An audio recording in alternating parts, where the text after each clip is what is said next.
So hello and welcome to a new video. तो आज का हमारा टॉपिक होने वाला है गुरुकुल एजुकेशन सिस्टम के बारे में।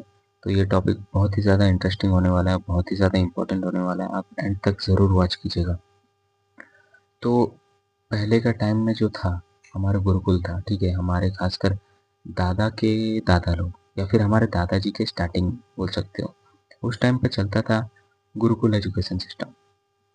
बहुत सारे लोग तो दादा के दादा उनके टाइम में होगा ये गुरुकुल, ठीक है। तो उस टाइम पे चलता था गुरुकुल एजुकेशन सिस्टम। ये एजुकेशन सिस्टम बहुत ही ज़्यादा यूनिक था हमारे मॉडर्न एजुकेशन सिस्टम से। मॉडर्न एजुकेशन सिस्टम एक अलग टॉपिक हो जाता है, इस पे मैं ज़्यादा नहीं बोलूँगा, इसके बारे में आप सभी को पता है। लेकिन गुरुकुल एजुकेशन सिस्टम जो था ये बहुत ही ज़्यादा यूनिक था।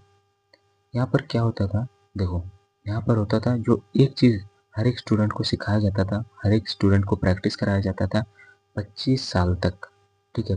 खासकर जब एक बच्चा 13 साल का होता है, 13 साल से लेकर 25 साल तक कितना होता है, 12 साल का एक लॉन्ग टाइम पीरियड, ठीक है, एक लॉन्ग टाइम लाइन।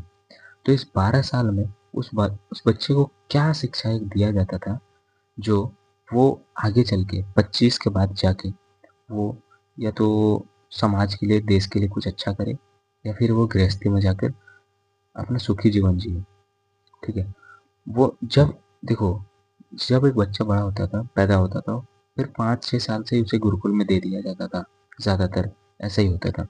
तो गुरुकुल में जब दिया जाता था तो वहीं पर वो पलता था, बढ़ता था, बड़ा होता था, गुरु की सेवा करता था, ठीक है, उसे ज्ञान मिलता था, वो ज्ञान की प्राप्ति करता है बेसिकली, और स्किल भी सिखाया जाता था। मोस्ट इम्पोर्टेंट है, स्किल सिखाया जाता था, कुछ ना कुछ स्किल सिखाया जाता था। जैसे आज के हमारे एजुकेशन सिस्टम में कोई स्किल नहीं है, सिर्फ पढ़ाई के अलावा कोई स्किल नहीं। अगर स्टूडेंट को लाइफ बनाना है तो खुद ही दिमाग लगाना पड़ेगा कि मैं क्या स्किल सीखूं, ठीक है।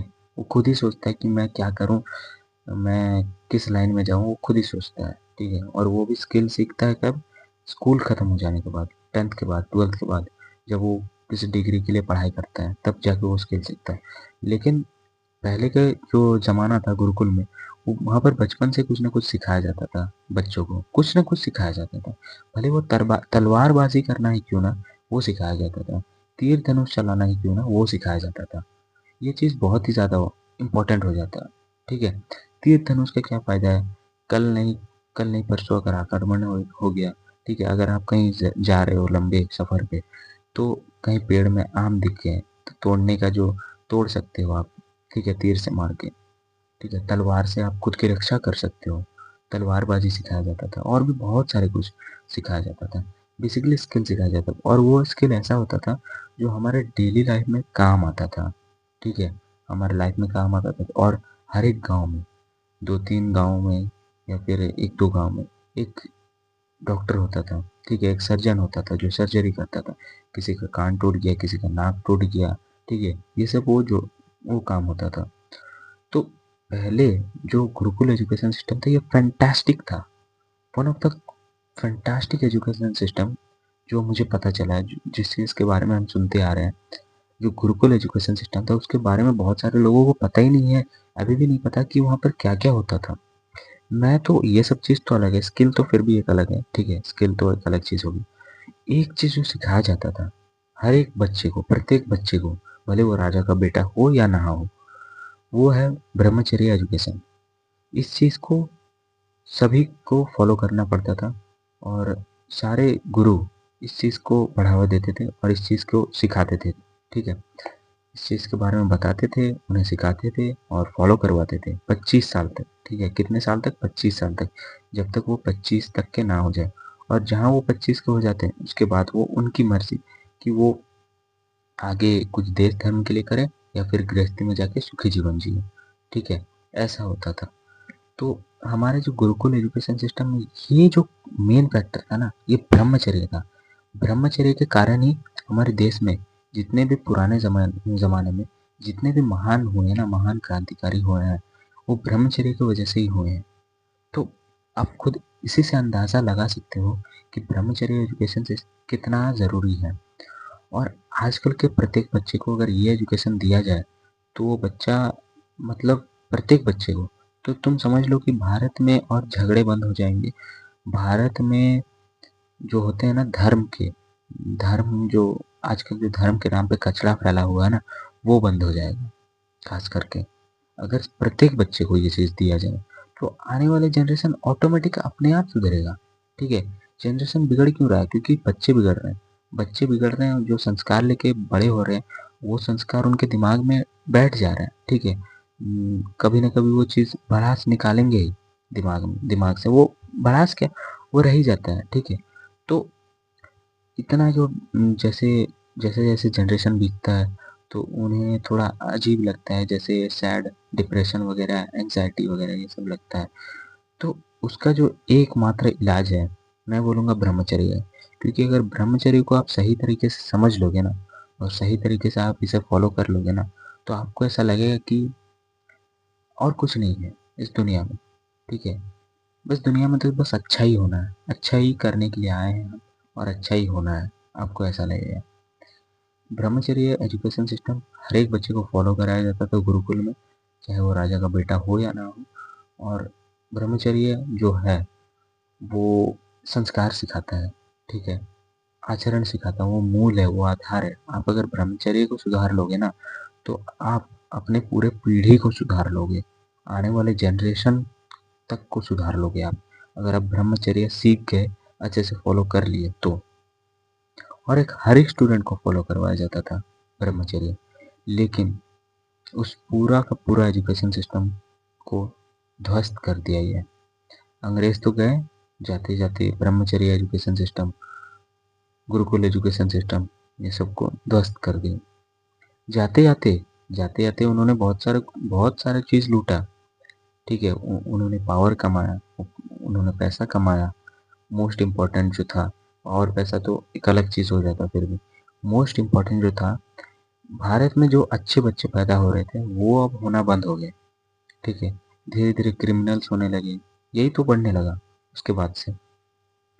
तो जो जाते-जाते जो गुरुकुल एजुकेशन सिस्टम को ध्वस्त कर दिया गया, ब्रह्मचर्य को पूरी तरीके से मिटा दिया गया, और ब्रह्मचर्य को जो ज्ञान उन्हें मिला, ठीक है? भारत से जो भी कुछ ज्ञान मिला, वो ज्ञान वो ले गए अपने साथ। ठीक है? अपने साथ ले गए, और ब्रह्मचर्य तो पालन वो कर नहीं पाए। और ब्रह्मचर्य में फुद मतलब फुदक के एक वर्ड निकाल दिए वो लोग, जिसका नाम है नो फैप। तो ऐसे ही नो फैप बना। ठीक है? उन्हीं के मुंह से निकला नो फैप। ब्रह्मचर्य उनसे हुआ नहीं, मेडिटेशन उनसे हुआ नहीं, प्राणायाम उनसे हुआ नहीं, बंधास उनसे हुआ नहीं। वो एंगर पे कंट्रोल नहीं कर पाए। ठीक है? अपने लस्ट पे कंट्रोल नहीं कर पाए, और जो कुछ बोलते वो चीज़ कर नहीं पाते थे। ठीक है? आत्मशक्ति नहीं था। कैसे होगा विदाउट ब्रह्मचर्य? और कुछ नहीं कर पाए, एक नो फैप का वर्ड निकाल दिया, और उन्हें लगा हमें बस यही करना है, हम इसी में सीमित है। लेकिन उन्हें क्या पता था, और हमें क्या पता, कि हमारे देश में पहले ब्रह्मचर्य का ज्ञान दिया जाता था प्रत्येक गुरुकुल में। ठीक है? तो ऐसे ही हमारा जो गुरुकुल सिस्टम हुआ, जो खत्म हुआ, ऐसे ही खत्म हुआ। और साथ ही साथ खत्म तो हुआ, लेकिन जो सबसे मेन जो ज्ञान हमें उस टाइम पे दिया जाता था ब्रह्मचर्य का, वो भी खत्म हो गया। और जब वो खत्म हो गया, तब और क्या ही बोलना। और मैं तो चाहता हूँ फिर भी, कि प्रत्येक बच्चे तक ये ब्रह्मचर्य वर्ड कम से कम पहुँचे ज़रूर, और ब्रह्मचर्य का ज्ञान भी पहुँचे। क्योंकि ब्रह्मचर्य जब तक नहीं होगा ना, आजकल के बच्चों में, आजकल के जनरेशन में, तब तक हम आने वाले जनरेशन को नहीं सुधार सकते। ब्रह्मचर्य बहुत इम्पोर्टेंट है हमारे लाइफ में। अगर आप ब्रह्मचर्य से रहना सीख जाओगे ना, जितना यंग में हो, ठीक है? जितना यंग में हो, उतना अच्छा। आप जितने जितने बड़े हो जाओगे, फिर आप ये चीज़ को फॉलो नहीं कर पाओगे। ठीक है? क्योंकि कुछ भी फॉलो नहीं कर पाओगे। आप 25-30 तक कुछ-कुछ अच्छे हैबिट्स को डेवलप कर सकते हो। ठीक है? उसके बाद से फिर भी उस समय तक भी आपको एक गुड स्टूडेंट होना ज़रूरी है। उस समय तक भी आप अगर एक गुड स्टूडेंट नहीं होगे, तो आप कुछ नया चीज़ थोड़ी कर सकोगे। इसीलिए मैं बोल रहा हूँ, ब्रह्मचर्य को जानो, क्या है, क्या नहीं है। ठीक है? उसमें क्या शिक्षा दिया जाता था। आज भी यूट्यूब पे बहुत सारा ऐसा वीडियो है, जो ब्रह्मचर्य को एकदम अच्छे तरीके से बताते हैं। और ब्रह्मचर्य को फॉलो करो। ब्रह्मचर्य आप किसी भी एज में फॉलो करोगे ना, ये आपको फ़ायदा देगा ही देगा। भले आप आप शरीर से उतना ज़्यादा बलवान नहीं होंगे, लेकिन आप मेंटल लेवल बहुत ही ज़्यादा टॉप पे चल जाओगे। आपका मेंटल लेवल इतना बढ़ जाएगा ना, मतलब ठीक है, मतलब कुछ भी बस आपको सोचने का देरी है बस। उसके बाद होना ना होना वो आप पे डिपेंड रह जाएगा, वो होके रहेगा। ठीक है, जो संकल्प शक्ति रहता है ना, ब्रह्मचर्य पालन जो करता है ना, जो संकल्प शक्ति उसके अंदर जो डेवलप होता है ना, एकाग्रता, फोकस जो डेवलप होता है, वो फिर वो सब चीज़ शरीर में थोड़ी दिखेगा यार। वो सब तो रियल लाइफ में लोगों को दिखने लगेगा भाई, वो है कुछ ऐसा। तो मैं चाहता हूँ ब्रह्मचर्य का जो ज्ञान है ना, बचा है, अभी भी बचा है। जैसे मुझे पता चला और बहुत सारे लोगों को पता चला है, ठीक है, हमारे पुराने ऋषि मुनियों के द्वारा ये ज्ञान अभी भी बढ़ रहा है। लेकिन मैं चाहता हूँ सब कोई को मिले ये ज्ञान, ताकि हमारा देश तो और बेहतर बने। ठीक है, मैं चाहता हूँ, यही चाहता हूँ। अगर ब्रह्मचर्य का ज्ञान मिल जाए ना, एकदम अच्छा ज्ञान मिल जाए ना, तो और कुछ नहीं होगा भाई, कुछ गलत चीज़ नहीं होगा। ऐसे ही मतलब 70% चीज़ तो ऐसे ही खत्म हो जाएगा, गलत चीज़। फिर आपको कुछ सोचना ही नहीं है। धर्म के नाम पे जो आजकल कचरा फैला हुआ सब खत्म हो जाएगा। इसीलिए मैं बोल रहा हूँ ब्रह्मचर्य के बारे में सीखो, समझो और इसे फॉलो करो। ठीक है, ब्रह्मचर्य आपको अंदर से मजबूत बनाता है। बाहर से मजबूत तो आप जिम जाके हो जाओगे, पुशअप मार के हो जाओगे, अच्छा डाइट लेके हो जाओगे। ठीक है, लेकिन जो अंदर से आप मजबूत होगे ना, वो कुछ आप जब कुछ गलत देखोगे अपने फैमिली पे, और जब अंदर से अगर आप पॉजिटिव चेंज तब लाओगे ना, जब आप ब्रह्मचर्य को फॉलो करोगे। इसलिए ब्रह्मचर्य को फॉलो करना अनिवार्य है, दिमाग में बैठा लो। आज ही से ब्रह्मचर्य को फॉलो करो, स्टार्ट करो अपना journey. All the best. Thanks for watching.